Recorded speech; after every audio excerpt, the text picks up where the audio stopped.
E soledade materna acho que é intrínseco, você vai sentir, porque você vai estar sozinha, você não sabe, você vai aprender. E por mais que você tenha uma rede, é um sentimento que acompanha. Não é como faz parte da experiência.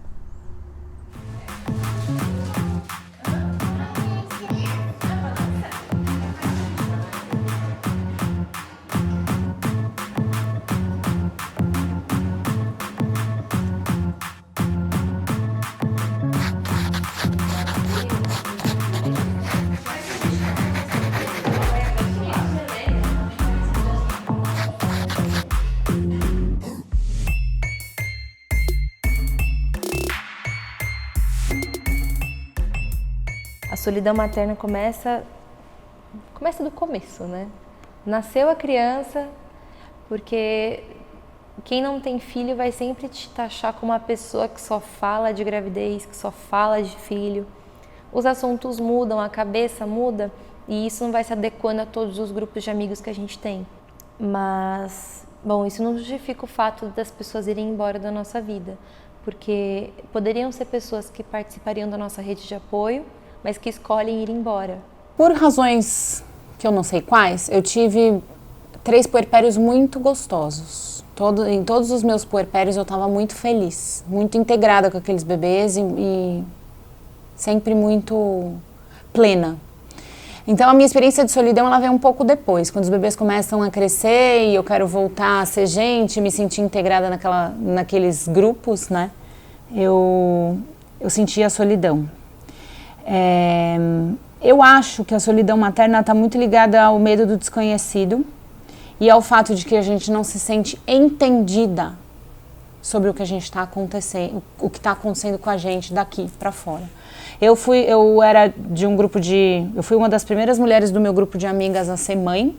Foi bastante impactante, porque eu realmente me afastei das minhas amigas na época, porque elas não tinham a menor ideia do que eu estava vivendo. E a gente se reaproximou depois que elas viraram mães. E as coisas começaram a a gente começou a falar a mesma língua de novo. Os relatos de solidão da maternidade são quase unânimes, porque é um processo muito individual. A gente brinca que o puerpério é uma caverna, né? Você entra lá e lá você fica. Até hoje eu me sinto sozinha nesse tema. Por mais que eu seja cercada de mulheres fabulosas e coisa e tal, essa relação de ser mãe é uma relação que é sua, né? É você e seus filhos. Não tem mais ninguém vivendo essa relação, é só você que vive essa relação. Então é bem difícil que a gente se livre dessa solidão. A gente tem que se mergulhar nela e entender o que está acontecendo. E quem não é mãe, por mais que diga, olha, eu posso imaginar o que você esteja passando, ela não vive aquilo, né? Então é uma visão de quem está de fora e aí, sabe, não acessa não acessa tanto quanto quem é e quem vive. Então, a solidão materna é um assunto muito delicado.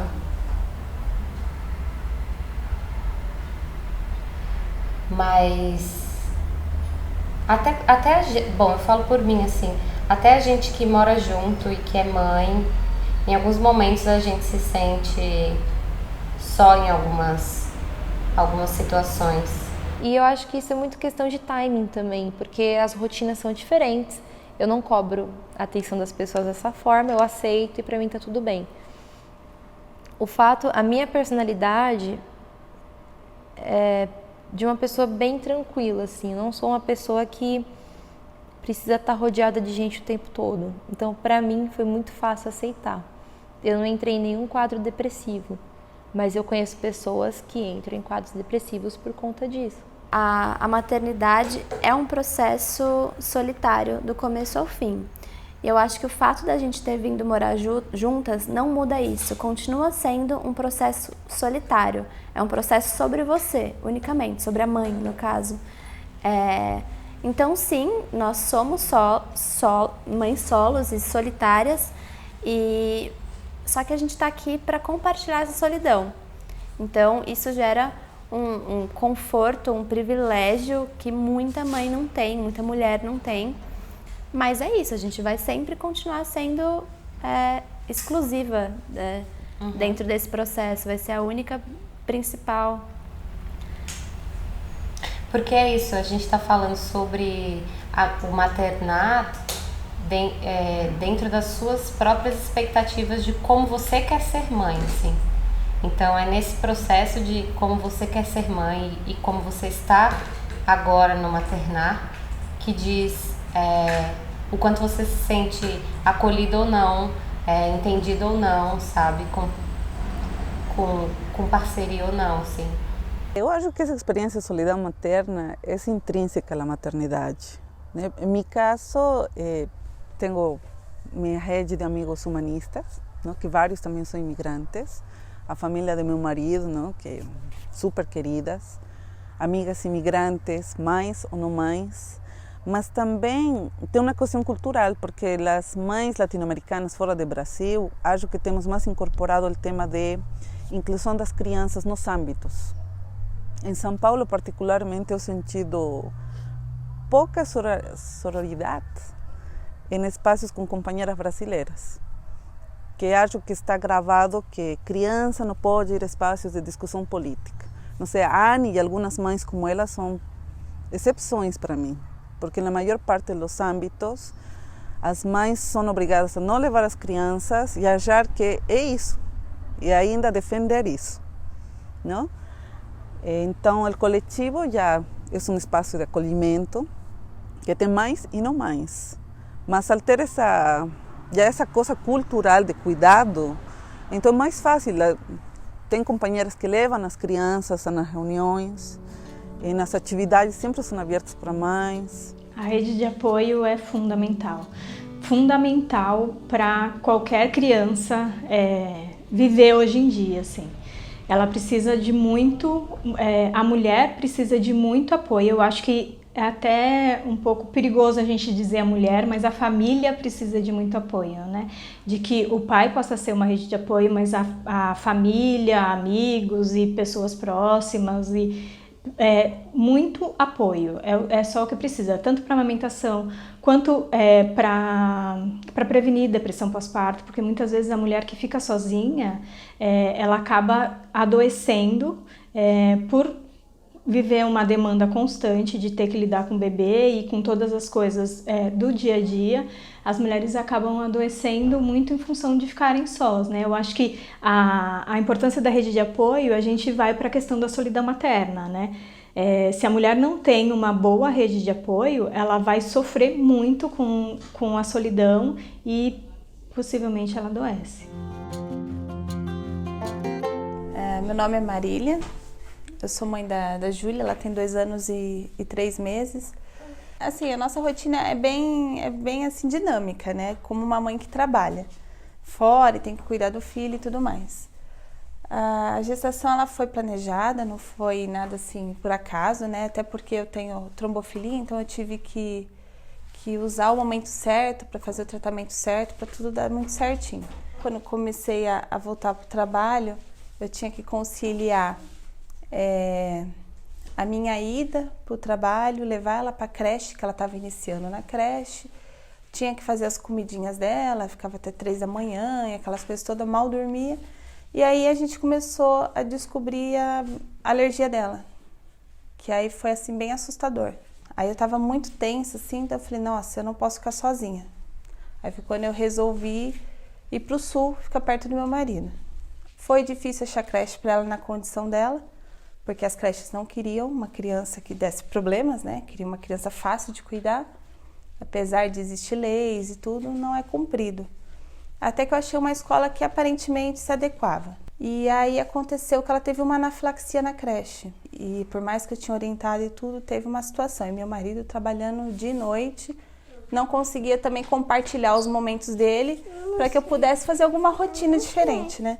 E eu viajando sempre para São Paulo, então a gente resolveu vir para São Paulo, ficar perto da família, porque assim eu achei essencial estar com a família por perto, né? Eu fui trabalhar para Alphaville e aí mudou toda a rotina de novo. Não consegui achar a creche recusou de aceitar a Júlia, falou que não iria ficar com ela nas condições que ela estava. E aí eu recorri à minha mãe. Falei, mãe, acho que você vai ter que cuidar da Júlia, né? Claro que é super importante. Por exemplo, mesmo tanto a rede de apoio familiar, pessoal, mas também da existência de serviços públicos, de políticas públicas, que a gente chama de apoio ou de garantia da reprodução social. Então, numa sociedade ou numa cidade onde tem creches e as mães sabem que pode deixar as crianças na creche, que elas vão ser alimentadas, que elas vão ser cuidadas, é diferente de uma situação onde cada dia você tem que pensar o que é que eu faço, com quem que eu deixo a minha criança, né? Então, essa primeira dimensão social e de como a gente tem que exigir do Estado essa responsabilidade, ela é fundamental, porque é muito diferente, inclusive isso, nós temos dados estatísticos de situações onde as mulheres têm acesso à creche e onde as mulheres não têm acesso à creche, até para permanência, e não só para permanência, mas para o tipo de inserção no trabalho assalariado. O tema da maternidade também está atravessado por raça, classe social. Então, nós atingimos mais imigrantes que acho que estamos na franja da pobreza, se você toma como parâmetro os salários que tem no Brasil, né? Então, moramos em lugares distantes. Conseguimos vermos, por exemplo, as meninas do coletivo quintas-feiras e sábados, não? Que fazemos atividades, que é um esforço para nós, que somos voluntárias, não é ONG, ninguém financia, é porque acreditamos mesmo na causa. E, por exemplo, tem uma das meninas, 2 que já tiveram filhos, que eu consegui organizar um chá de bebê para uma delas, e depois eu não vi o bebê, por 3 meses não conseguia ir a visitar ela. Porque às vezes que iba a São Paulo, eu tenho muitas coisas que fazer, e aí tenho que voltar porque moro longe, tenho crianças pequenas. E inclusive entre nós não conseguimos nos acompanhar muito como gostaríamos. Mas é uma questão de distâncias, é uma questão econômica. Não? Então, a solidão materna acho que está condicionada também pela violência econômica que existe no mundo. Não? Então, acho que é complicado. Mas entre as mães imigrantes que eu acompanho e vi, o tema de estar dentro de comunidades já te dá, sabes, algum suporte também. Nos últimos 40, 50 anos, com esse processo de urbanização que nós temos, das pessoas morarem em apartamentos que você nunca conhece o seu vizinho do lado, alterou muito o que é essa questão da rede de apoio. Né? Às vezes a única amiga que você tem mora a 30 quadras de você, já fica difícil, se está chovendo, como é que você leva a criança? Essas situações, né? Então, claro que a forma como nós que estamos vivendo em cidades, né? A forma como a gente vive nas cidades dificulta muito a gente estabelecer uma boa rede de apoio. Ou seja, você tem que ter muitas condições que funcionem para você ter essa rede de apoio. Quando você mora numa cidade pequena, é outro jeito que essa rede de apoio funciona, né? Então, acho que... E por isso também que nós temos discutido muito no feminismo, justamente como é que a gente pensa outras formas de socializar o trabalho de sustentabilidade da vida, o trabalho de cuidados, o trabalho... Porque, atualmente, essa sociedade nos impõe que ele seja realizado de forma individualizada por cada mulher na sua casa, na sua cozinha, né? Que não se comunica com a cozinha da outra, né?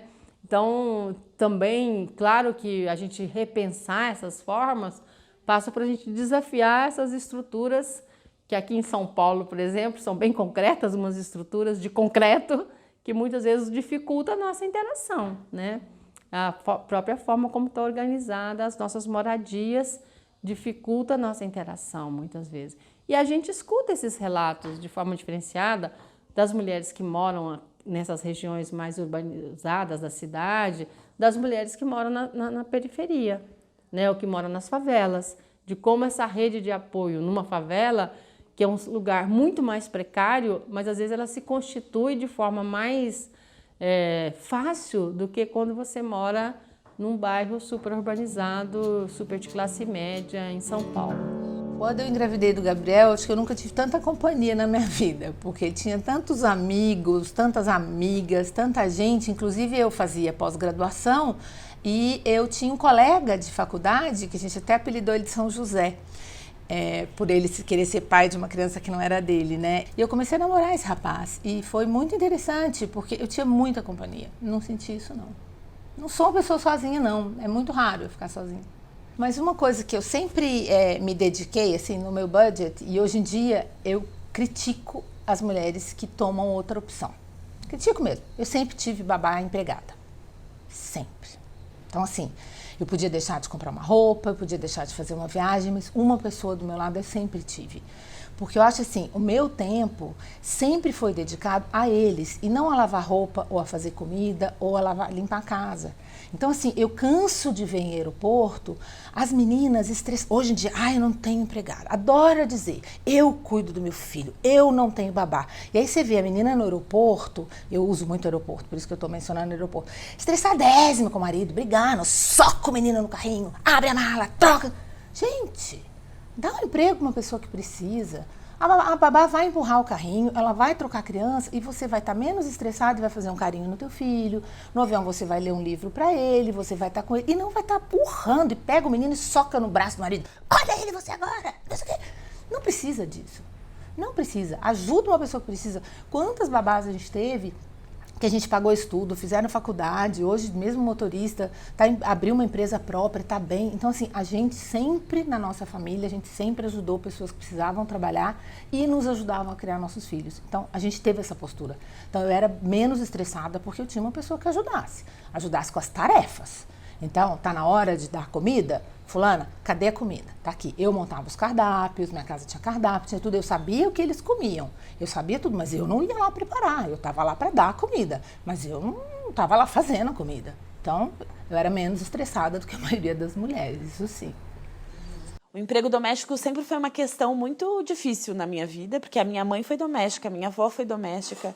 Para mim, nunca foi uma possibilidade achar que era ok contratar uma mulher ganhando menos do que eu para fazer trabalho doméstico de cuidado, para eu sair para a rua para fazer as minhas coisas. Então, mesmo na contratação da Luzia, foi um conflito muito grande. Mas eu precisava fazer a pesquisa e ela estava muito infeliz no trabalho que ela tinha. Então, a gente sentou e fez um trato. Eu vou precisar desse apoio em casa até as crianças crescerem, mas depois que você sair daqui, eu não vou ter mais ninguém trabalhando em casa. E para ela era muito importante terminar o ensino médio, fazer uma faculdade, ter outra profissão. E então a gente combinou que uma ia apoiar a outra nesse processo para depois nenhuma das duas precisar mais de trabalho doméstico. Ela falou que não queria uma pessoa para trabalhar na casa dela, cuidar dos filhos dela. E depois, quando ela não precisasse mais, essa pessoa não tivesse nada a fazer, a não ser voltar, né, para trás. Então, a oportunidade dela era que eu voltasse a estudar, fazer uma faculdade. Agora ela me perguntou o que você quer fazer de sua vida. Falei que queria fazer uma faculdade, mas que eu não me sentia preparada. E aí ela me ofereceu fazer o cursinho da Poli por 1 ano. Isso ela pagava para mim. E a Lu acabou ficando 6 anos em casa, mas muito nisso, assim, horários muito diferentes, né? E ela concluiu o ensino médio, fez cursinho. Ela chegava sempre tarde e aí ela chegou com um computador e falou, né, com notebook, falou, Lu, vi umas faculdades e assim, essa aqui é uma legal, que dá bacana para você fazer e tá muito boa tal. E aí ela falou, eu falei, mas eu preciso pôr, né, eu tava pondo o Lucas para dormir. Ela falou, não, você pode deixar que hoje eu que ponho as crianças para dormir e aí eu quero ver que você dê uma olhada e você fale para mim o que você quer, né? E aí quando ela saiu do quarto, eu já tinha feito todo, preenchido tudo. E aí eu fui fazer o vestibular, né, da faculdade. E aí ela ainda brincou comigo, falou, olha, vamos comemorar e pode deixar que eu pago. Eu falei, não precisa, porque eu vou passar. E foi muito legal, que aí eu passei, vim fazer, fiz faculdade. E a gente acha uma história bonita, assim, porque, óbvio, teve muito conflito, porque sempre tem.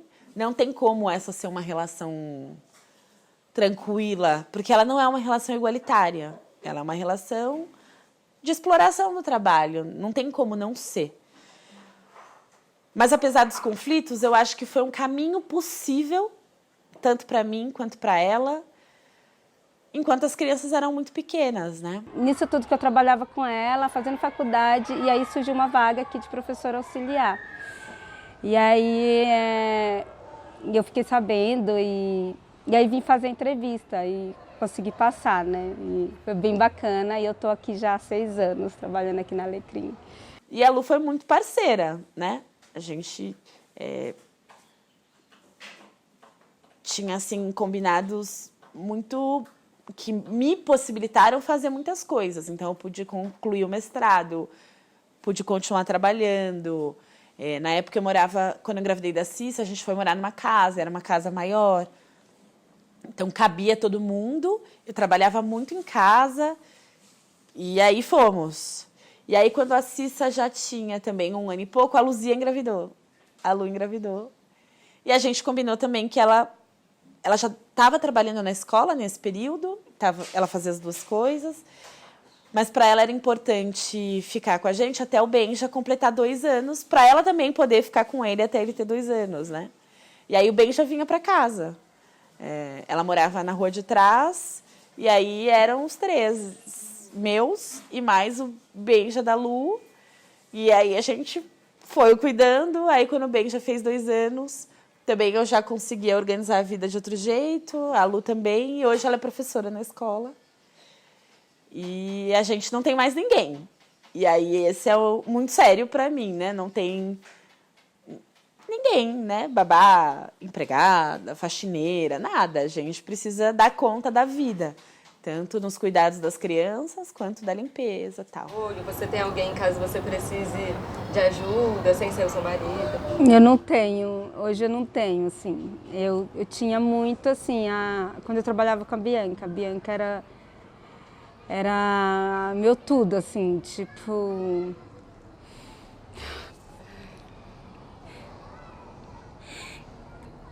Ela e a Lia, elas foram muito minha mãe aqui, sabe, tipo... Elas que foram minha fonte aqui em São Paulo, né? Meu tudo, assim, de ajuda, de falar de mulher, né, para mulher, de quando eu fui ser mãe. A Bianca foi uma mãezona, assim, para mim, uma irmã mais velha, vamos dizer, né? Que ela é até mais nova que eu, mas de experiência, né?